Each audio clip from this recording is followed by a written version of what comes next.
बल्दिया वस्ती में यकीनी तौर पर एडमिनिस्ट्रेटर मोहम्मद अली जैदी हो या म्यूनसिपल कमिश्नर खालिद रियाज सिद्दीकी, उन्होंने बारिशों में सहूलियात की फराहमी को जारी रखा और मुख्तलिफ जगहों पर जहाँ दौरे करते रहे, वहीं पर शारों पर खड़े होने वाले पानी को यकीनी तौर पर महकमा सैनिटेशन फौरी तौर पर हटाने के लिए पंपों के साथ साथ अफरादी क़ुव्वत के ज़रिए भी हटाने की कोशिश में मसरूफ़ अमल रहा। और गुज़िश्ता 2 दिन से होने वाली बारिशों में बल्दिया वस्ती किसी किस्म के तनकीद के निशाने पर नहीं आए। यकीनी तौर पर कामों को अंजाम दिया गया।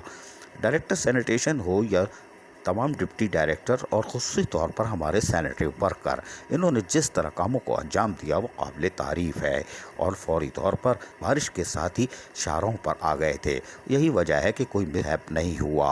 और आंधी तूफ़ान साइक्लोन की अलर्ट के बाद तो यह दिन रात मसरूफ़ अमल रहे।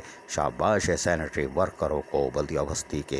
ताहम एडमिनिस्ट्रेटर डॉक्टर मोहम्मद अली जैदी ने भी अपने दौरे जारी रखे और नागन चौरंगी को टारगेट फैरे किया और उन्होंने वहां जाके सूरत हाल का जायज़ा लिया कि अगर मज़ीद तेज़ बारिशें आती हैं तो हम किस तरह उससे निमट सकते हैं। और यकीनी तौर पर उसके लिए पंपों के साथ साथ सैनिटरी वर्कर्स की बड़ी तादाद पहुँचा दी गई थी। यहाँ पर भी अफसरान ने उनको तफसीली तौर पर आगाह किया कि हम बारिश होने के लिए तैयार हैं, लेकिन इसके लिए हमें 2-3 घंटे चाहिए होंगे, क्योंकि पानी निकलने में 2 से 3 घंटे ज़रूर लगेंगे और उसके बाद ही हम सूरत हाल को काबू कर सकेंगे। वाज़ेह रहे कि हम पहले ही बताते चले आ रहे हैं, ग्रीन लाइन प्रोजेक्ट जिस इंजीनियर ने डिज़ाइन किया है उसने किसी को खालिज बलूज़ खातिर नहीं रखा।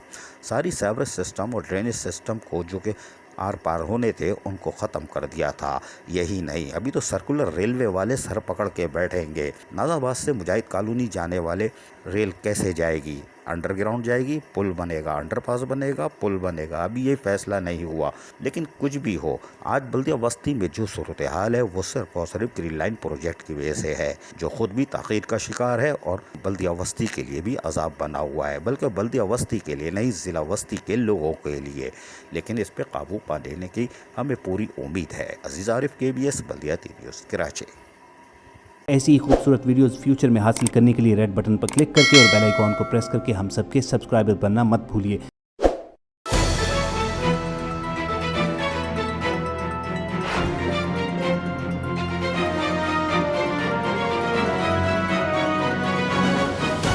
KBS बल्दियाती न्यूज़।